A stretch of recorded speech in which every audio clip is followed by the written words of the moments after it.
Tuesday on the Morning Fix. My name is Mariam Bishar. Most bankable host, Brian Aseli. And you know why they're called Boys' World? Because the world would mean nothing. This is a man's world, but it would mean nothing without a woman or a girl. Unafikiria tunatafutanga pesa juu ya nini?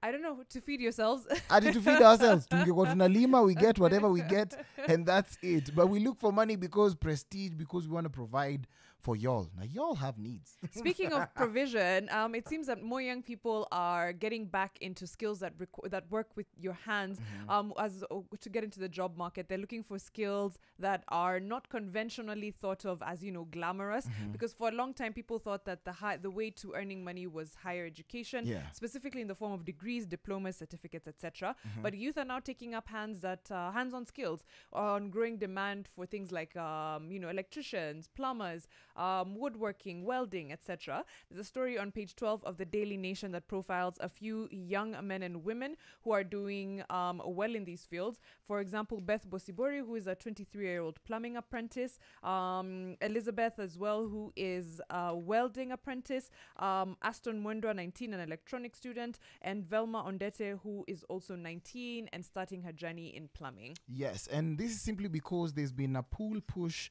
situation in the country, and most people have actually been lured by some of the jobs that are doing well outside the country. For example, plumbing is such a lucrative job in the States, or in countries like Switzerland or Europe in general. So you'd find so many young people being pulled by such. So instead of looking for jobs that are just intellectual and mental, they're looking for more hands-on jobs because most people don't want to do these jobs, terming them as odd jobs. But I would like to tell you, in the States, the situation is different, especially for carpenters, because every house is made of wood.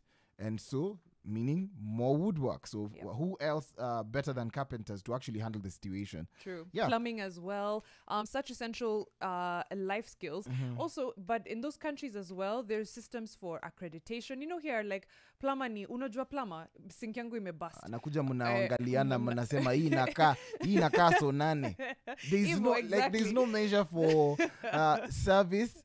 There are no, like for writers abroad, there's Writers Guild. So I don't know what plumbers have. I think it's an association for plumbers. Yeah, they do have an association for accreditation of plumbers, electricians, welders. So there's also rates. For this job, this is how much someone will charge when they have this many years of experience, etc.